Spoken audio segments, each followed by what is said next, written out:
Olá, tudo bem? Bom dia a todas e a todos, meus amigos do oitavo ano. Estamos aqui para reiniciar nosso ano letivo. Infelizmente,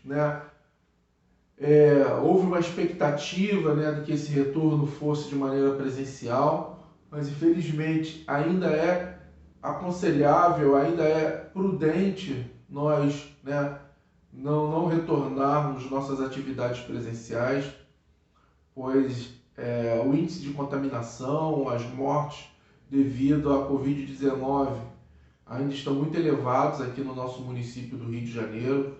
E aí a direção da escola, junto com a coordenação, em consonância com o corpo de professores, achou por bem a gente adiar um pouquinho, Por enquanto está previsto aí para o dia 20, A gente vai analisar, vai observar como que as coisas vão estar ocorrendo, porque é claro que o nosso principal papel é lidar com a educação, É transmitir isso a vocês, mas é fundamental a preservação da vida de vocês, dos familiares de vocês, nossa, professores, dos funcionários da escola.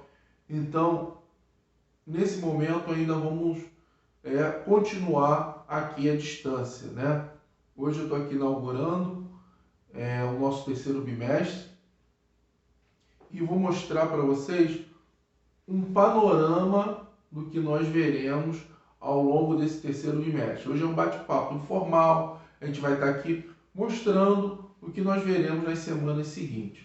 Mas antes, deixa eu dar um recadinho aí para o papai, para a mamãe, para os responsáveis de vocês. Então eu quero falar com vocês que eu me encontro na mesma posição. Por que eu digo isso? Sou pai, como vocês, tenho um filhinho de 4 anos que estuda aí, está aí no pré aí da cesárea. Vejo a dificuldade imensa. Acredito que alguns de vocês também, além de ter filhos aí no oitavo ano, no nono, mais para frente, alguns também podem ter filhos pequenininhos. E está uma tarefa árdua tentar manter os pequenininhos, na frente de uma tela de computador, de celular. Às vezes eu tento espelhar na televisão para ver se anima, para ele assistir a aula, ter o conteúdo lá com a tia Patrícia. As meninas lá do Fundamental 1 estão fazendo um trabalho também excelente, que elas têm que gravar diariamente. E é muito difícil. Tenho uma filha no nono ano, que não mora comigo, também acredito que deva ser a realidade de alguns pais, de não estar ali com seus filhos. Isso aí já gera uma angústia muito maior. À mesma distância, estou tentando motivá-la, ajudando com conteúdo. Imagino para vocês o quanto é difícil. Para mim, que sou professor, é difícil. Então eu vou lá, ela, pai, estou com a dificuldade de matemática. Nossa, eu sou de história, eu não vejo matemática desde o meu ensino médio, quando eu me formei em contabilidade. Mas vamos lá, vamos tentar, vamos ver uma videoaula. Geografia, tento ler. Língua portuguesa, estamos lá junto. Para vocês também acredito que é a mesma dificuldade. Não pensem que para mim seja um pouco mais fácil. Talvez seja um pouco mais fácil o jeito de falar, a paciência, porque já faz parte do meu dia a dia, ter que lidar com isso. Mas é muito difícil, principalmente manter a motivação dos jovens. Tempo atrás eu fiz uma pós-graduação à distância e me lembro muito bem o quanto era difícil me manter motivado, concentrado, organizar o horário, o local. Imagine para os jovens. Isso é muito difícil. Você tem que lidar com uma tela de computador para aprender algum conteúdo no celular. Por mais que isso seja o universo deles, mas quando algo é obrigação é diferente de quando algo é prazer, diversão. E nesse momento, quando eles se veem obrigados a ter que sentar, assistir uma videoaula, então eu quero fazer esse apelo para vocês que estão passando por isso como eu estou passando. Vamos trabalhar a motivação dos jovens. Nós estamos com uma baixa frequência, principalmente eu vou falar por mim, na minha disciplina lá, História, está uma baixa frequência. Eu vou começar a tentar fazer lives, aulas ao vivo, por meio da plataforma do YouTube, porque aí ao mesmo tempo alguns poderão estar fazendo pergunta ao vivo. Então, esse apelo que eu venho fazer para vocês é um apelo no intuito de motivar esse jovem, essa jovem, porque isso vai passar. Isso tudo vai passar. Só que o conteúdo não volta. Então, por mais que nós tenhamos a dificuldade, né, de estar distante, vamos prestar atenção, vamos usar as ferramentas. Muitos dos alunos têm aí meu WhatsApp, teve dúvida, pergunta, manda áudio, irei responder com o maior prazer, tá bom? Bora novamente lá para a moçada, vamos dar uma olhada aqui no panorama que teremos nesse terceiro bimestre. Vamos lá. Então, nós vimos no segundo bimestre, onde nós estamos vendo que a Europa estava passando por todo um processo de transformação que se iniciou lá na Inglaterra, né, com a Revolução Industrial, a primeira Revolução Industrial, e nós vamos ter transformações políticas também, né? Nós vimos que o iluminismo está dando toda uma base teórica para um monte de movimentos. E esse iluminismo chegou, né, lá nas 13 colônias, o que movimentou e propiciou a independência em relação à Inglaterra. E essa independência das 13 colônias afeta diretamente a França, porque a França enviou tropas, soldados, apoio material e financeiro para lutar para os colonos, para dar ajuda aos colonos contra a coroa inglesa. Isso acarretou numa crise econômica muito grande. Os soldados franceses que lutaram ao lado dos colonos para se libertarem, né, do jugo de um rei, quando eles chegam no seu país, eles vêm novamente. Eu estava lá lutando contra a tirania de um rei, né, por mais igualdade, mais liberdade, mais fraternidade, e aqui dentro eu tenho um rei mandando, tem alguma coisa errada. E aí vai começar a Revolução Francesa.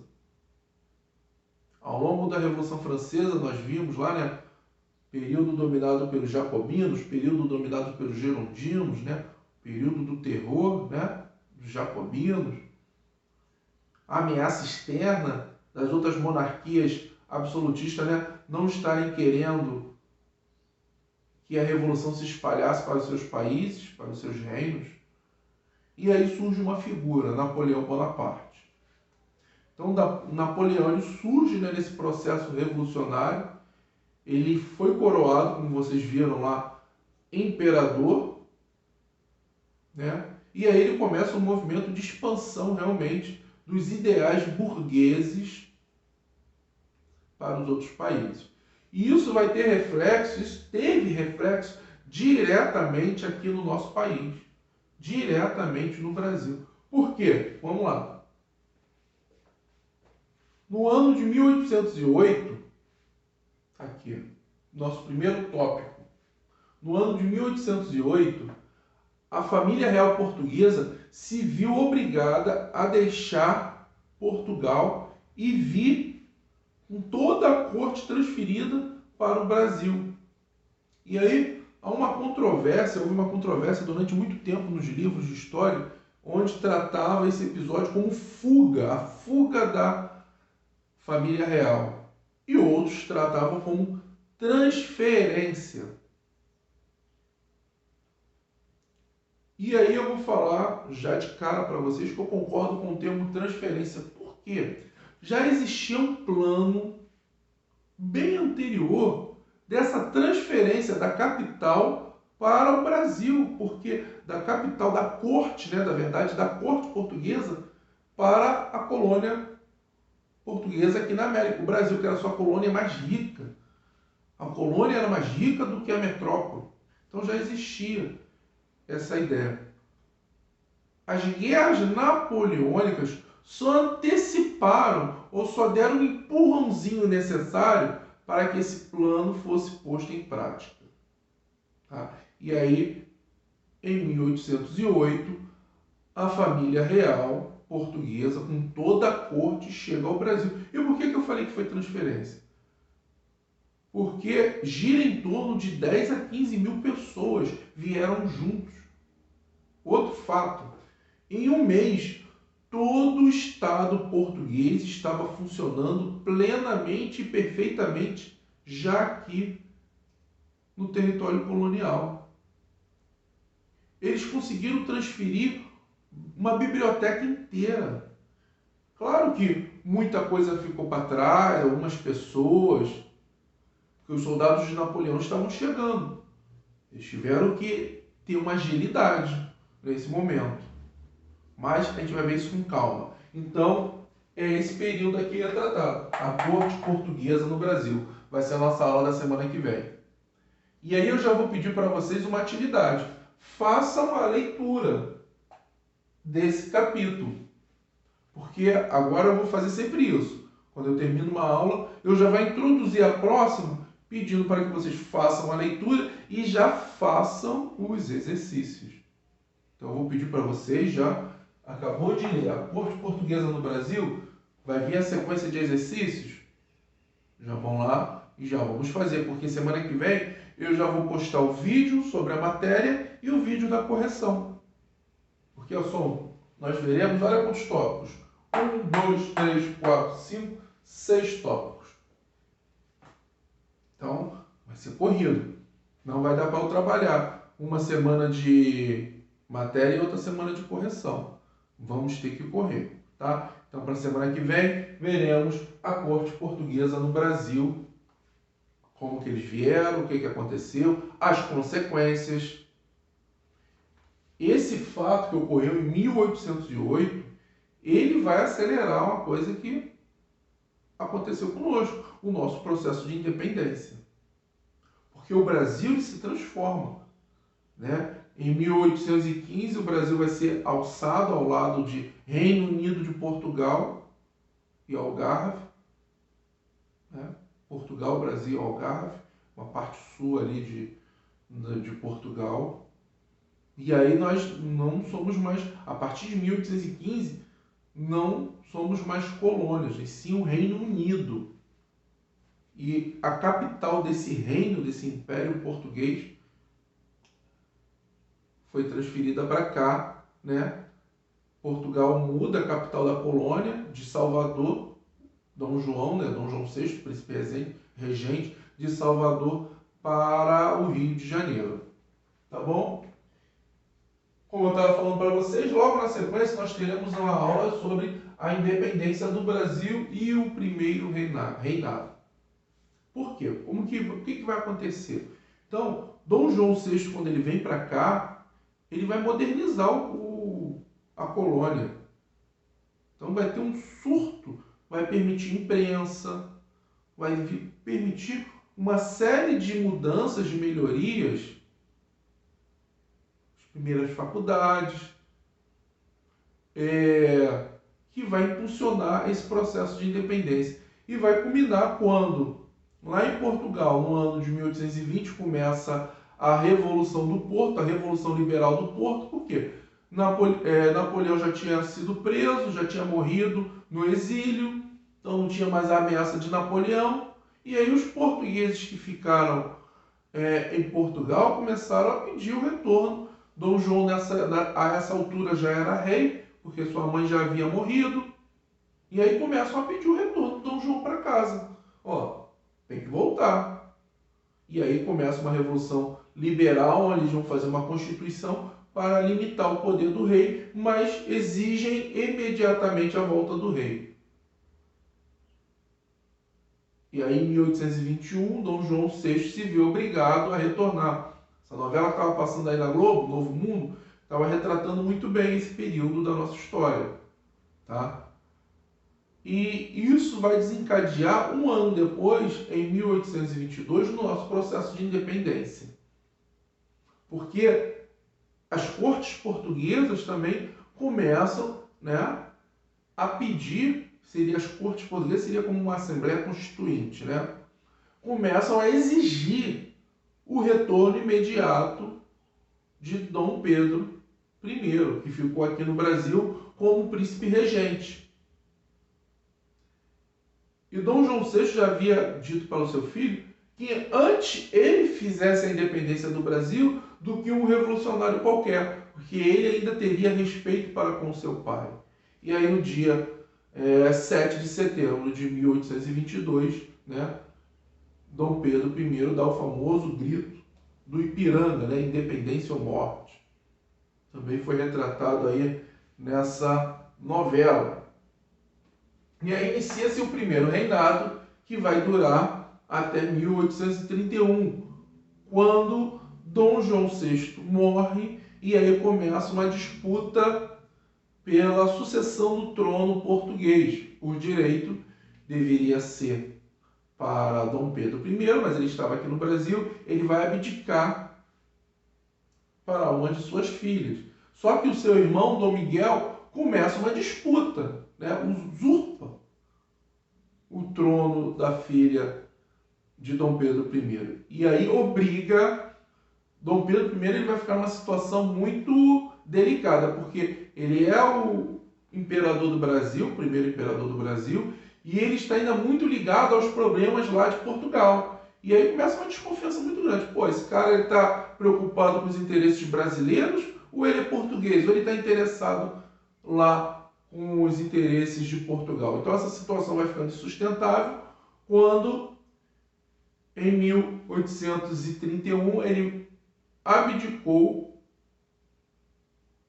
em favor de seu filho, Dom Pedro de Alcântara, com apenas 4 anos. Então, Dom Pedro, que iria se tornar ainda Dom Pedro II, não poderia assumir o trono brasileiro.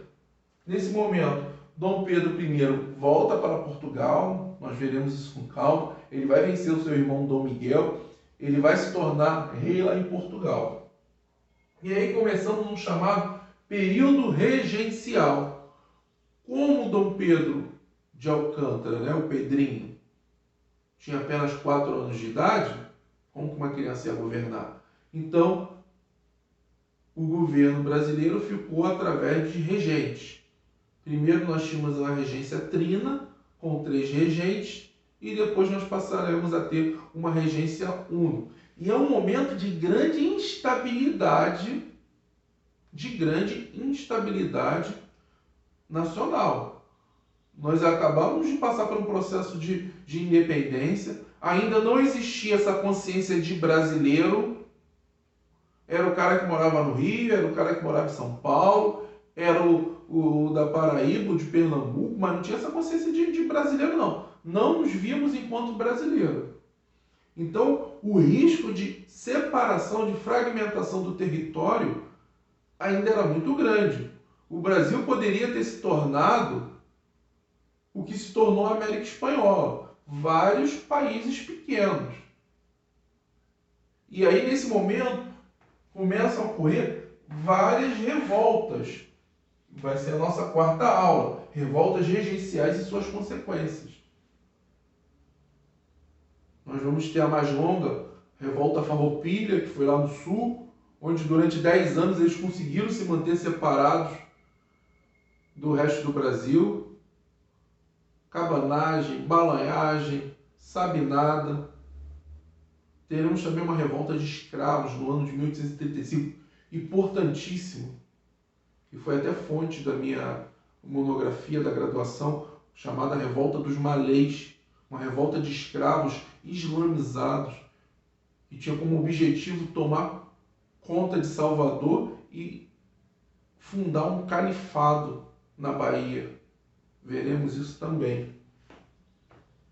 Aí sim, veremos o segundo reinado, porque a situação política estava muito conturbada. Então, em 1840, ocorreu o chamado golpe da maioridade, porque o Dom Pedro II ele deveria assumir a coroa quando fizesse 18 anos, e aí há uma manobra por meio dos liberais, porque há uma divisão. Então temos conservadores e liberais. Veremos tudo isso com calma. E o governo dos conservadores estava muito desgastado por conta dessas revoltas, né, que estavam pipocando praticamente de norte a sul, literalmente de norte a sul.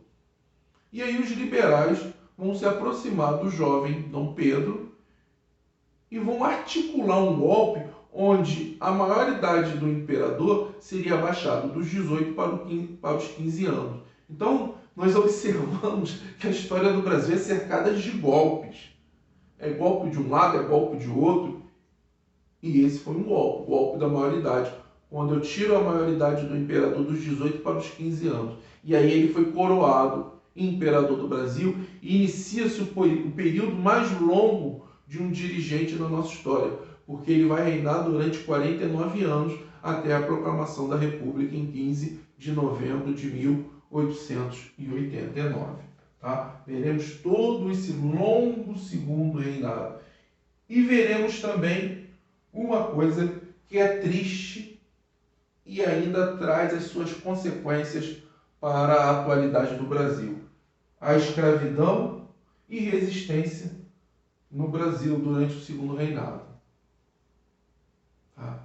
Então, essa escravidão que vem desde o período colonial, continua durante o período, né, imperial, e é uma mancha triste.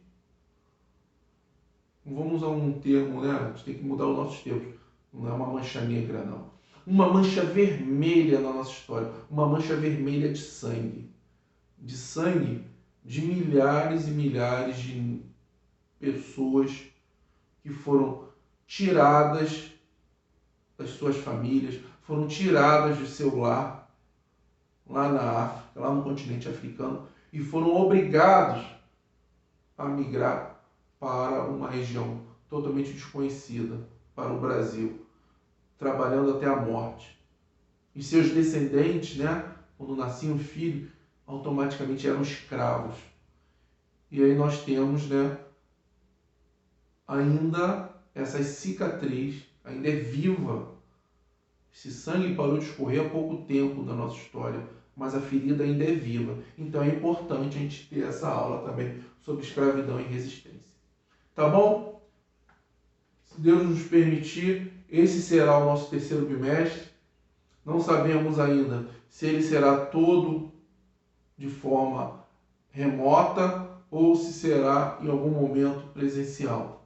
Mas a única certeza que eu tenho é que enquanto eu estiver aqui, ele será feito com muito amor, com muita dedicação, com muita garra e com muita vontade de ter essa troca com vocês. Tá bom? Fiquem com Deus. Até a próxima.